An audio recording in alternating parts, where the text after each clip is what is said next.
Olá, eu sou o professor Arthur Góes, professor de língua portuguesa da Rede de Ensino do Estado do Maranhão. E dando continuidade ao nosso estudo para o Enem dos concursos pelo projeto Aprova Mais. Você não esqueça, é só acompanhar aqui pelo QR Code a apostila para poder ter o acompanhamento melhor da nossa aula, tá bom? Hoje nós vamos falar sobre termos da oração, nos dedicando em especial ao sujeito, esse que é o termo essencial da oração, tá? O sujeito, conforme vocês sabem, eles têm essa classificação: sujeito simples, composto, residencial, indeterminado, paciente e as orações sem sujeito. Vamos falar um pouquinho sobre cada um deles para você relembrar esse assunto importante da língua portuguesa. O sujeito simples é aquele que tem apenas um complemento, um núcleo. O que é o núcleo? É a palavra mais significativa do sujeito. Vamos lembrar que o sujeito é um termo, e sendo um termo, ele pode ser representado por duas ou mais palavras, certo? Sendo que entre essas duas ou mais palavras, duas, três, uma é a mais significativa, uma é a mais importante, que é o núcleo. Então, nessa frase, a pandemia deixou um enorme rastro de mortes. A pandemia, notem, você tem dois termos, um artigo, um substantivo, a pandemia, mas você só tem um termo importante, que é um núcleo, que é pandemia. Logo, estamos diante de um sujeito simples, tá bom? É aquele que tem apenas um núcleo, um termo, um elemento significativo. O sujeito composto é aquele que já tem dois, tá? Você não consegue identificar um, dois ou mais núcleos, tá? Então, a frase, o Brasil e os Estados Unidos apresentam o maior número de mortes. O Brasil e os Estados Unidos apresentam. Observe como você tem dois núcleos, Brasil e Estados Unidos, tá certo? Os artigos que antecedem esses substantivos, eles não fazem parte do núcleo, né? Eles fazem parte do termo, mas o núcleo mesmo é só Brasil e Estados Unidos. Então, estamos diante de um sujeito composto. Vamos lembrar rapidinho. O sujeito desinencial recebe esse nome, lembre-se, em função da desinência do verbo, né? Então, quando se diz, na mesma hora, desistimos da viagem. Notem, o sujeito dessa frase, ele não está aparecendo, tá? Que é quem? Lembrar que o sujeito é o termo com o qual o verbo concorda, né? Então, quando eu digo desistimos, qual é o termo? Nós, que é o pronome de primeira pessoa. O pronome é nós, pronome pessoal do caso reto. Ele não está aparecendo na frase, notem, mas a gente sabe pelo verbo, pela desinência do verbo, que ele está lá, tá? Então, esse é o chamado sujeito desinencial, também chamado de sujeito implícito, sujeito oculto, tá bom? O sujeito indeterminado é aquele em que o falante, o locutor, ele não pode ou não quer expressar, identificar o sujeito. Aí estamos diante de um sujeito indeterminado, que ocorre em dois casos. Vamos lá, vamos relembrar. Com o verbo na terceira pessoa, quando se diz, acusaram o líder de honestidade. Visualizem, acusaram o líder de honestidade. Não sei quem foi, certo? Ou não quero dizer quem foi. O que eu faço? Coloco o verbo na terceira do plural. Notem que aqui foi uma pessoa só, né? Se esqueceram o livro, uma pessoa esqueceu, mas como eu não sei, eu jogo o verbo no plural e eu crio a indeterminação do sujeito. Esse é o primeiro caso. O segundo caso do sujeito indeterminado, lembrem-se, é aquele que vem com a partícula passivadora, ou, o índice de indeterminação do sujeito. O sujeito indeterminado vem com índice de indeterminação do sujeito. Visualizem na frase, ó, insistia-se numa ideia absurda, né? Insistia-se numa ideia. Notem que aí o verbo insistir está acompanhado de um se, que é chamado de índice de determinação do sujeito. Quando se diz, estudava-se bem mais na minha época, estudava-se bem mais na minha época, o verbo estudar, que é um verbo intransitivo, isso é importante, só vai ocorrer sujeito indeterminado com os verbos que têm a seguinte transitividade. Notem. Transitivo indireto, no caso de insistir, quem insiste, insiste em. O verbo intransitivo, que no caso do verbo estudar aqui, notem, estudava-se bem mais. Não se diz o que estudava, né? Mas como estudava. Estudava-se bem mais, a intensidade, né, do verbo. Então, é um verbo intransitivo. E no terceiro é um verbo de ligação. Notem o exemplo, quando se está nervoso, perde-se a razão. Na primeira frase, quando se está nervoso, o está é um verbo de ligação, o se é o índice de determinação do sujeito, que está antes do verbo em função do quando, né, que é a conjunção. Isso também caracteriza o sujeito indeterminado. Então, relembrando, sujeito determinado em dois casos, com o verbo na terceira pessoa do plural e com o verbo seguido do se, índice de determinação do sujeito, nessas três transitividades do verbo.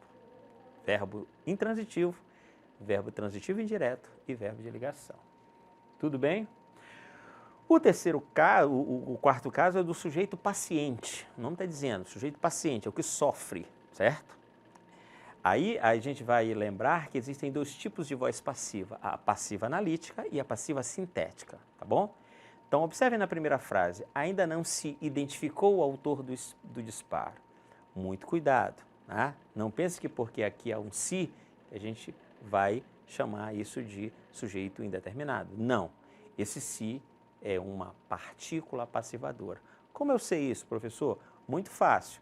Notem, quando se diz ainda não se identificou o autor do disparo, observem como é perfeitamente possível passar essa oração para a voz passiva analítica. Então, o autor do disparo ainda não foi identificado.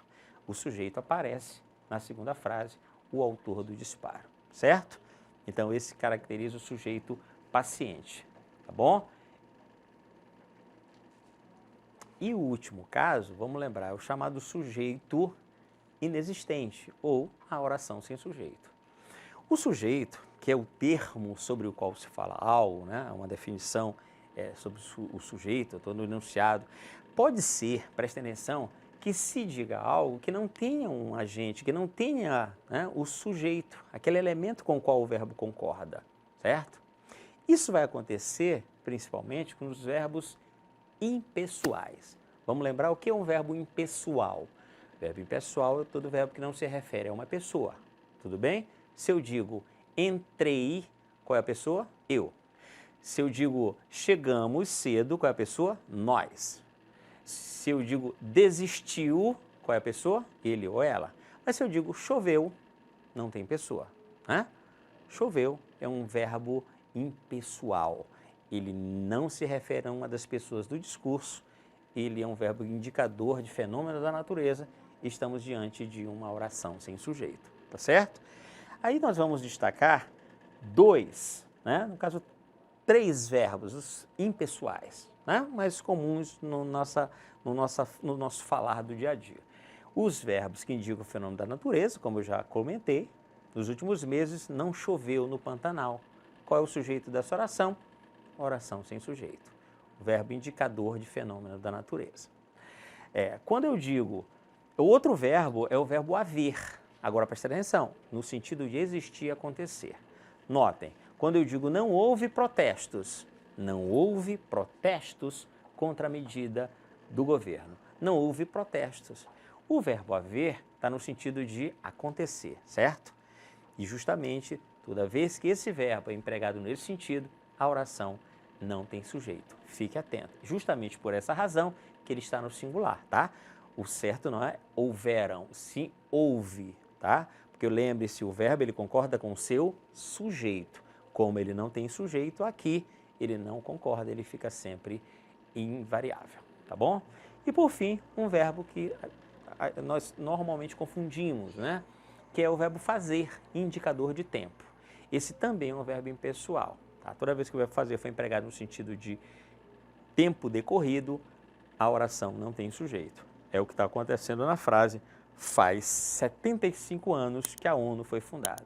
Faz 75.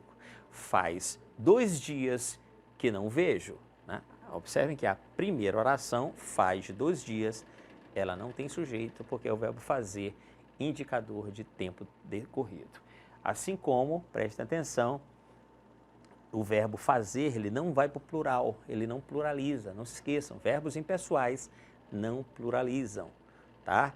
Então, ouvir reclamações, tá? Não é houveram reclamações, é houve reclamações. Da mesma forma, eu digo faz 5 dias que não durmo e não fazem 5 dias. Tudo bem? Justificativa, os verbos impessoais são verbos invariáveis, já que eles não têm sujeito. Tá bom? E agora vamos para as nossas questões para fixar esse conteúdo importante da língua portuguesa para você aí que vai se dar muito bem nessa prova. É só acompanhar aqui as nossas aulas que vai dar tudo certo, não se esqueça. Eu pergunto qual delas tem sujeito indeterminado. Visualizem. A letra A diz, com muito otimismo, esperamos a participação de todos. A letra B diz, imaginava-se um final diferente para esse caso. A letra C diz, ninguém descobriu o nome dos envolvidos na fraude. A letra D diz, percebeu-se claramente o seu nervosismo. E a letra E diz, sem dúvida, mexeram nos meus documentos. Vamos lá? Qual dessas orações traz sujeito indeterminado? Opção correta, letra Isso, letra E. Atenção, na letra A, nós estamos diante de um sujeito desinencial. Notem, na letra A, nós esperamos. Na letra B, estamos diante de um sujeito paciente, imaginava-se um final diferente era imaginado. Na letra C, estamos diante de um sujeito simples, ninguém, ó, o termo com o qual o verbo estabelece a relação de concordância, tá? Ninguém descobriu. E na letra D também temos um sujeito paciente, percebeu-se claramente o seu nervosismo, passa para a analítica, o seu nervosismo foi percebido claramente, tá bom? Vamos então para a segunda questão. A primeira frase diz assim, precisamos urgentemente resgatar a credibilidade da polícia. A segunda diz, deve-se duvidar dessas pesquisas de opinião. E a terceira diz, deve-se investigar a fundo essa denúncia. Tá? Aqui a gente vai ter só o cuidado para não confundir o sujeito indeterminado com o sujeito paciente. Mas vamos lá. Você, o que você me diz? Na primeira, está muito fácil. Precisamos urgentemente, sujeito nós, sujeito paciente, tá? Sujeito desinencial, desculpem. Agora, quando se diz deve-se duvidar dessas pesquisas, notem que aqui eu estou falando de um verbo duvidar, que é um verbo transitivo indireto. Quem duvida, duvida de algo, né? E na terceira está dizendo o verbo investigar, deve-se investigar. Atentem para o fato de que há uma locução verbal. O verbo principal é que tem a sua transitividade analisada. Então, quem investiga, investiga algo. E quem duvida, duvida de algo, certo? A análise dessa transitividade nos permite chegar à opção correta. Então, eu tenho letra A. O primeiro sujeito é desinencial. O segundo sujeito é indeterminado, né? O se é uma índice de determinação. Notem como não dá para fazer inversão. Dessas pesquisas devem ser duvidadas. Ó, é impossível fazer a modificação da voz, logo não é voz sujeito paciente. E na terceira eu posso. Essa denúncia deve ser investigada, caracterizando a voz passiva, tá bom? Sujeito paciente na terceira frase. Vamos para a terceira questão. Quero poesia, mas só vejo códigos de barra. Quero música, mas só ouço números. Quero janelas e só encontro muros. A questão diz assim, na tirinha acima, todas as frases representam o mesmo sujeito. Qual? Fácil, não é? Muito fácil. Visualizem, olha só. Eu quero poesia, mas eu só vejo códigos de barra.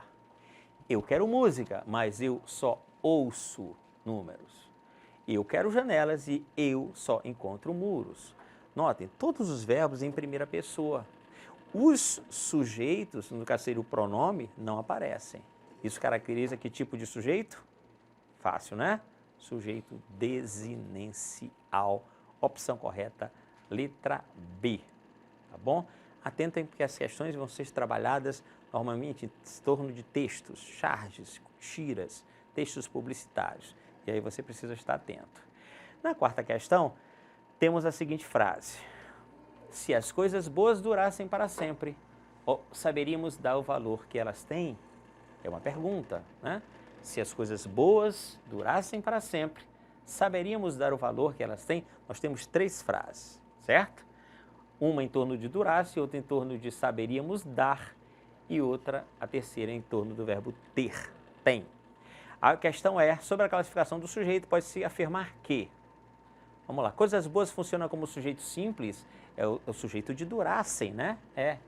Coisas boas durassem, olha só. É sujeito simples, tá ok. Saberíamos dar tem sujeito indeterminado? Não. Por quê? Porque saberíamos tem sujeito desinencial, nós. A frase inteira apresenta só 2 sujeitos? Não, a frase inteira apresenta 3 sujeitos, certo? Vamos classificá-los. O sujeito da primeira é coisas boas, o sujeito da segunda é nós, desinencial, e o sujeito da terceira é elas, tá? Sujeito no plural. Atentem para o fato de o verbo estar acentuado, né? A gente convém lembrar, esse verbo está acentuado justamente por quê? Porque o sujeito está no plural. O verbo ter com o sujeito no plural, ele leva o acento, tá bom? Então, ó, estamos aí, opção correta, a letra A, tá bom? Vamos para a 5ª questão. Em apenas uma das alternativas abaixo temos oração sem sujeito. Lembrem-se, oração sem sujeito, aquela que tem sujeito, verbos impessoais, verbo impessoal. Então é esse que nós temos que procurar aqui nessas orações. Olha só, nós temos 5 orações que têm 5 sujeitos diferentes, tá bom? Vamos analisar. Na letra A ainda estamos muito assustados com aquele acontecimento. O sujeito é desinencial. Observe o pronome nós implícito, né? A segunda oração não houve tantas reclamações. A terceira oração diz assim, duvidou-se bastante dos números apresentados. Na letra C, eu tenho o sujeito indeterminado, atenta, o verbo duvidar, transitivo indireto, e o se, índice de determinação do sujeito. Na letra D, aconteceram alguns imprevistos. Atenção, o verbo está na terceira pessoa do plural. Isso caracteriza sujeito indeterminado? Nesse caso, não. Aqui estamos diante de uma inversão, visualizem, tá? É muito importante observar. Estamos diante de um sujeito que vem depois do verbo. Isso é muito comum nesse tipo de verbo, certo? Se não colocarmos na ordem direta, a frase fica assim, alguns imprevistos aconteceram. Alguns imprevistos aconteceram, logo o sujeito é simples, alguns imprevistos. Os verbos acontecer, ocorrer são chamados verbos unipessoais. O que são verbos unipessoais? Vamos aproveitar para ilustrar e trazer essa dúvida. Verbo unipessoal é todo verbo que só se conjuga em uma pessoa, no caso a terceira pessoa. Não existe o verbo, não existe a forma aconteço, não existe a forma acontecemos, só existe aconteceu ou aconteceram, terceira do singular ou terceira do plural. Esses verbos são chamados unipessoais, tá bom? Então, muito cuidado aqui na letra D, eu tenho um sujeito simples, tá bom? Na letra E, atentem, já haviam feito a prova os alunos daquela escola. Ó, aqui nós temos o verbo haver, que, como nós comentamos, é um verbo que, no sentido de existir, é um verbo impessoal. Mas notem vocês que nessa frase o verbo haver não está no sentido de existir. Tudo bem? O verbo haver aqui está funcionando como um verbo auxiliar do verbo fazer, que está no particípio.